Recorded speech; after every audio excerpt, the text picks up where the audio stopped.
डिसेंबर हप्ता एकत्र येणार का? नोव्हेंबर आणि डिसेंबरचे हप्ते वितरित कधी होणार? वेळ व माहिती संपूर्ण आपण या व्हिडिओमध्ये जाणून घेणार आहोत. तर लाडक्या बहिणींनो, मी आहे सोमनाथ सरगर. आपण पाहतात शेती व सरकारी योजना.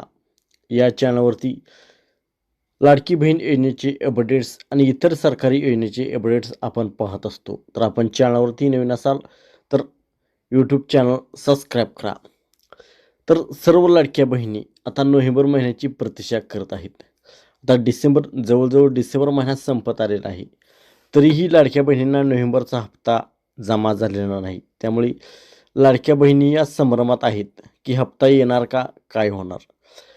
आता 1500 येणार का 3000 येणार, हा प्रश्न लाडक्या बहिणीच्या खानामध्ये सध्या आहे.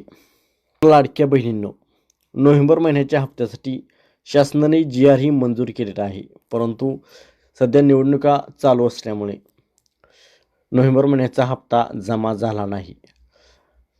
हप्ता जमा होण्यापूर्वी आदित्य तटकरे ट्विटरवरती एक पोस्ट टाकतात आणि हप्ता वितरित होतो. आता अनेक माध्यमे जसे की यूट्यूब असेल, इतर चॅनल्सवरती आज हप्ता येणार, उद्या हप्ता येणार अशा सूचना येत आहेत. परंतु जेव्हा आदित्य तटकरे ताई ट्विटरवरती पोस्ट टाकतील आणि हप्ता वितरणास सुरुवात होईल अशी पोस्ट त्यांची पडल्याशिवाय नोव्हेंबर महिन्याच्या हप्ता येण्यास सुरुवात होणार नाही. तर आता काही महिलांमध्ये असा संभ्रम देखील आहे की 3000 रुपये एकत्र येणार का?